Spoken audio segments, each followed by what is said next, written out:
Hey guys, we're back for another episode of the Crypto Yield Curve podcast. Here with me is Gaurav Patel, and I'm Jason, and we're working on Rio, and we're excited to announce our rebrands. You may have seen that post yesterday. Let me just show off the website quickly before we get started, because it's looking pretty sweet. So here's the new brand. The new name Rio. The word Rio means flow, and you can read our Twitter post about it. But pretty excited about how this looks and the new look and feel of the app as well. It's really clean, and I think it came out really well.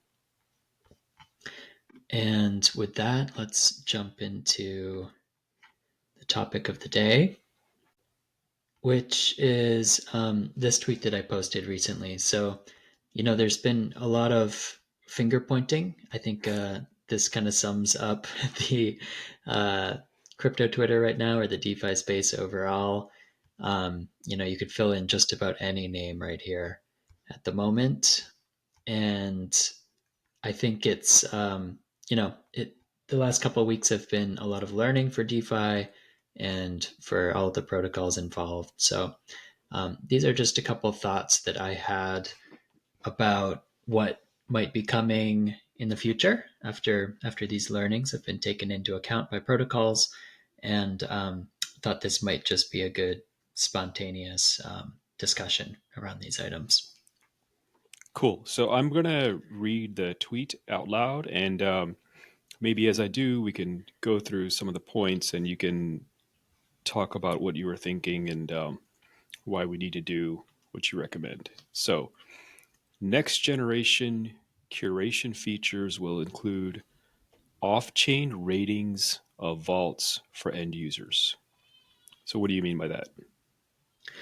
Um, so so Cordora already had this with Morpho for some vaults, and I think for some specific curators where you could go to the vaults on the Morpho interface, and in the risks tab you could see the rating of the vault overall, which takes into account the collateral assets, the liquidation LTVs of each market, and and they Credora boiled that down into a final or overall rating of the vault.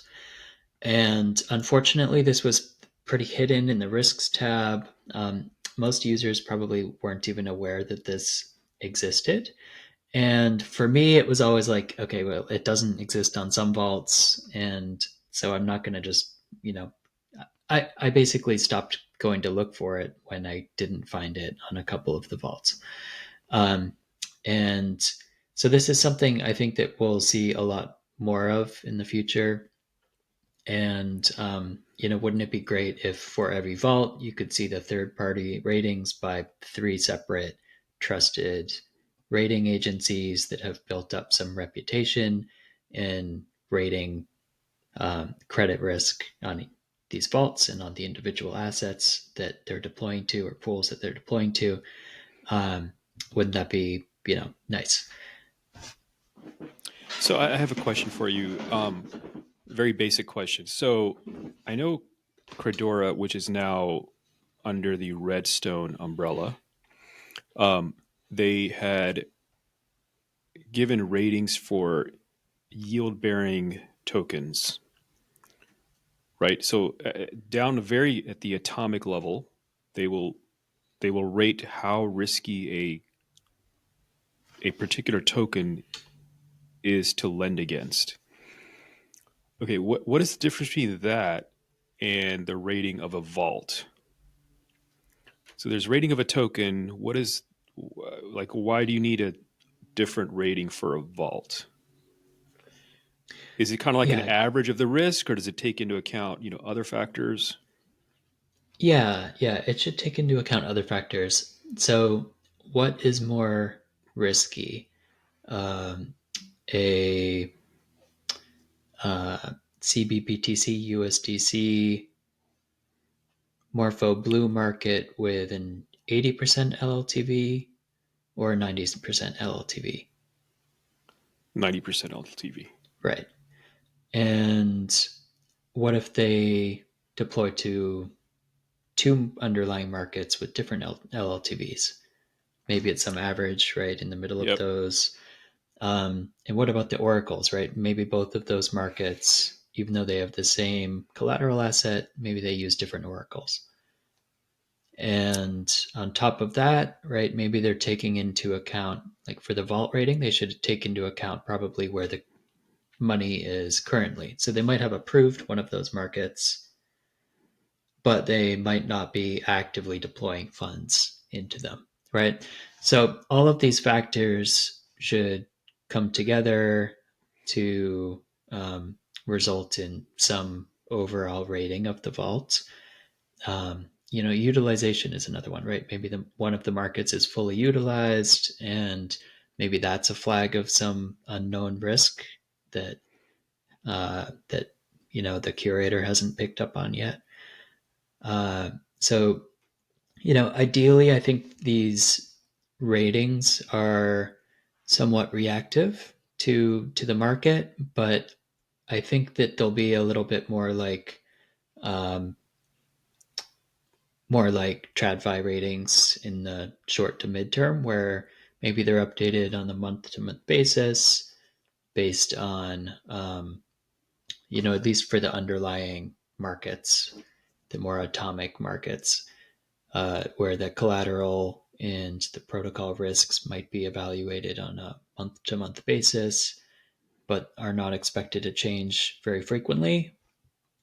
Whereas these vault ratings can probably be much more dynamic, right, and react to changes in the markets and changes in the curated or whitelisted assets, um, and so forth. Right. Okay.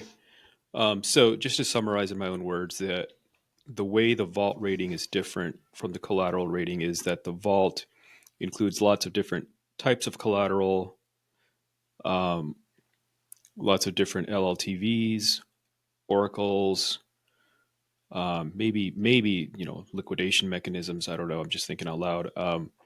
And so the vault rating has to take into account all those factors into some sort of and create some sort of aggregate or distilled final rating.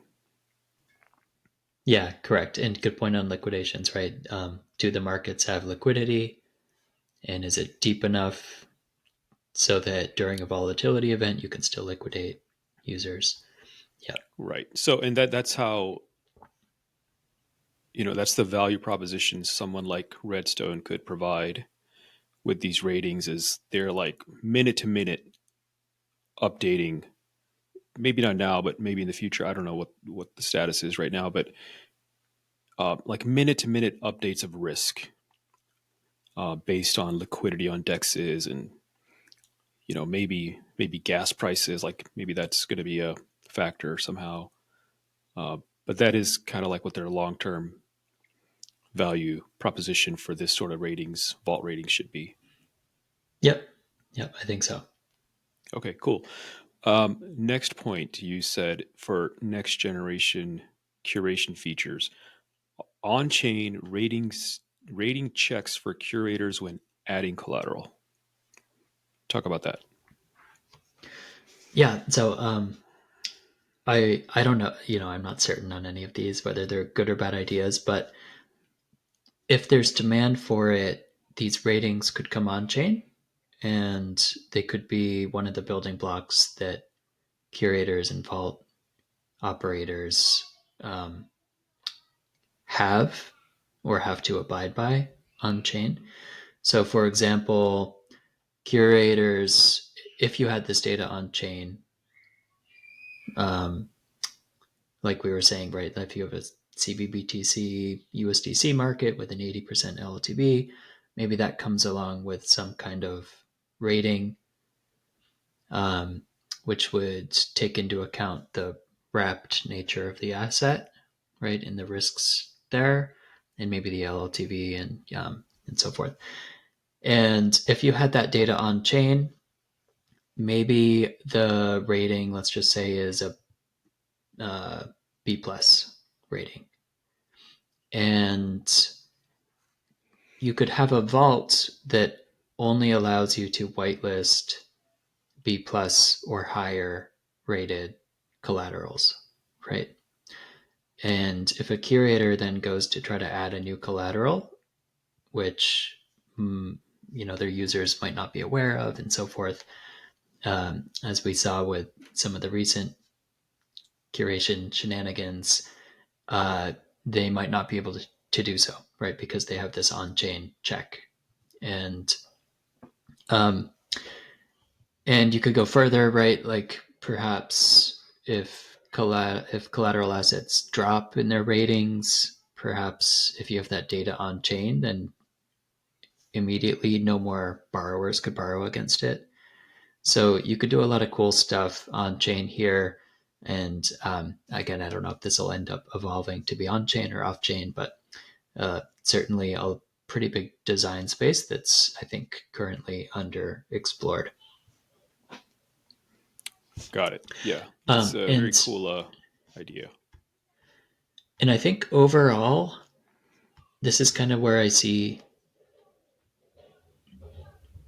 um, the DeFi space as being, right. So like originally, investors were kind of the rating layer, where you could see, hey, there's a lot of money moving into this market, right? A lot of users are depositing to this.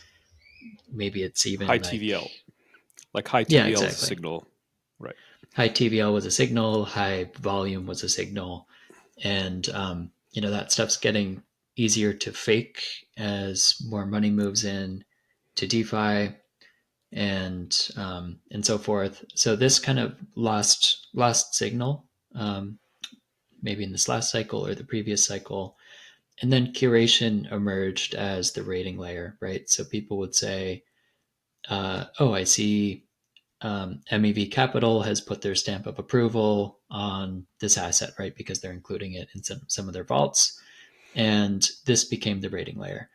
Now, unfortunately, some of these curators took on more risk than they should have and skirted on due diligence.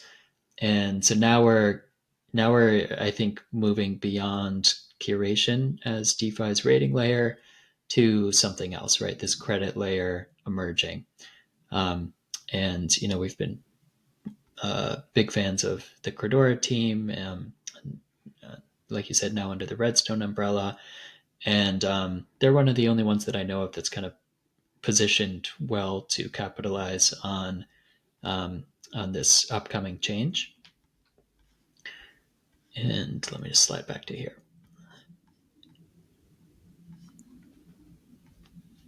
Cool. So the third point, you said automatic pause slash notification if ratings drop below target. I think you talked about that. You want to talk anymore, or are you done with that point?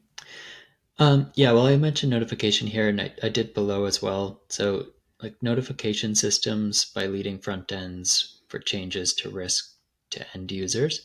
So, this is something that we have not yet seen, where perhaps Morpho offers a button so that users can opt into notifications. Maybe it's Telegram or email if the risk changes significantly in what they've deployed to, right? Like um, as a user, I might want to know, hey, the curator just added a new accepted collateral, or I might want to see, there's higher concentration risk than the curator initially planned on having, right? Perhaps they've deployed all of the funds to one Morpho Blue market, where they originally planned on diversifying those funds.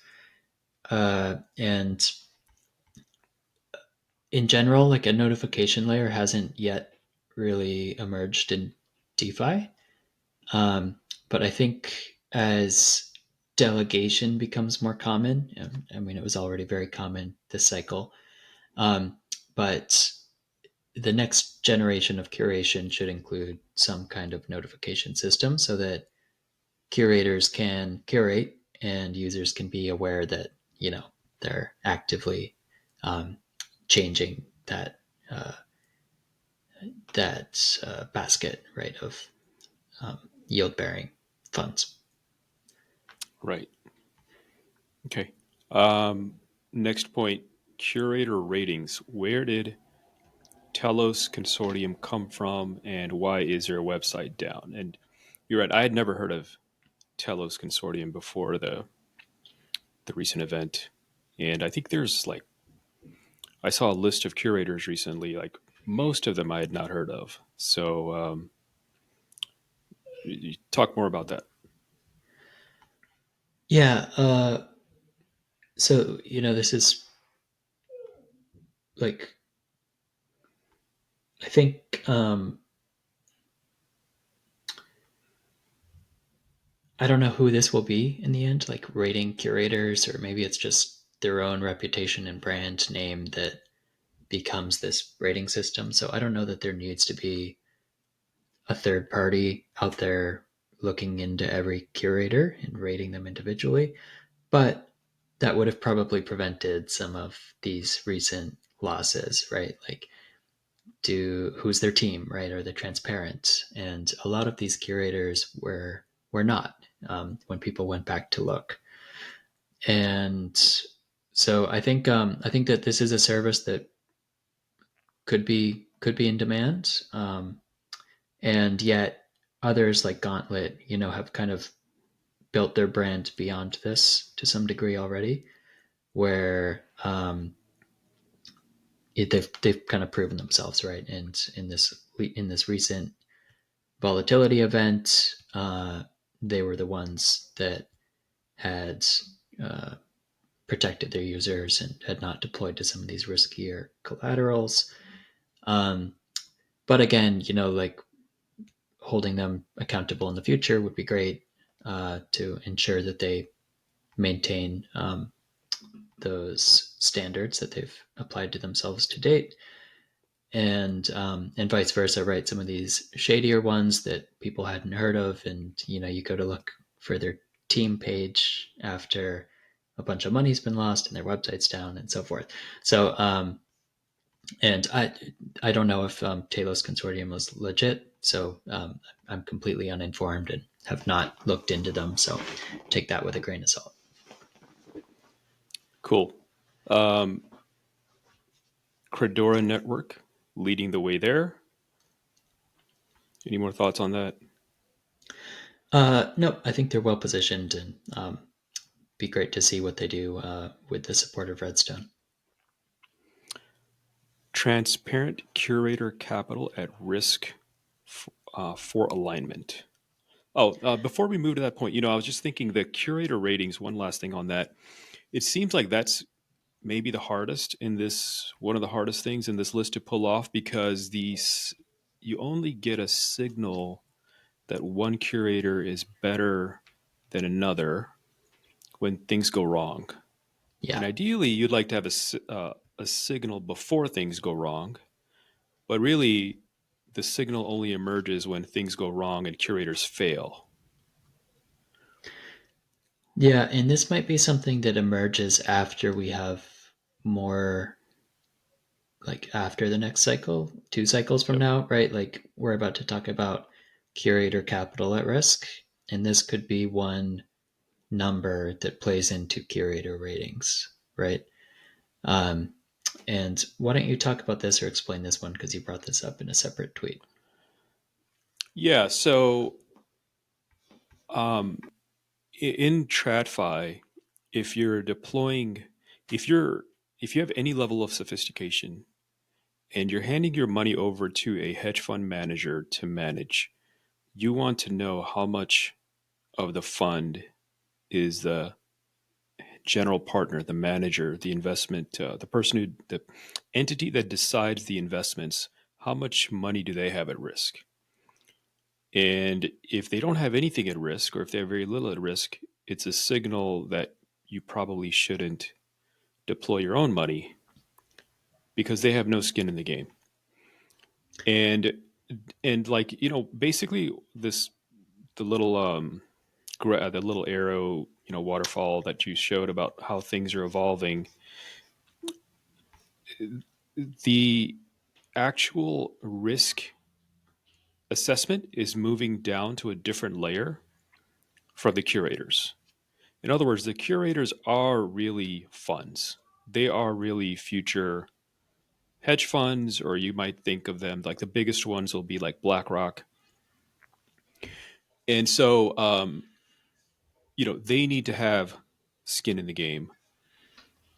Um, and Yeah, uh, and just to spell it out a little more, the reason you need to have skin in the game here is because if you don't, it's not only that you might not care as much about doing due diligence and taking risk assessment seriously, but you actually then have an incentive to take on more risk, right? Because you earn more fees.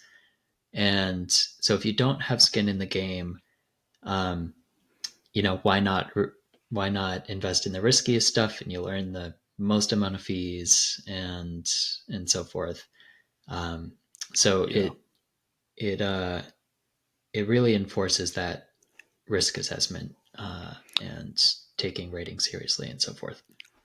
right. And skin in the game is a term that gets thrown around a lot. But the key point for skin in the game is not the upside; it's the downside.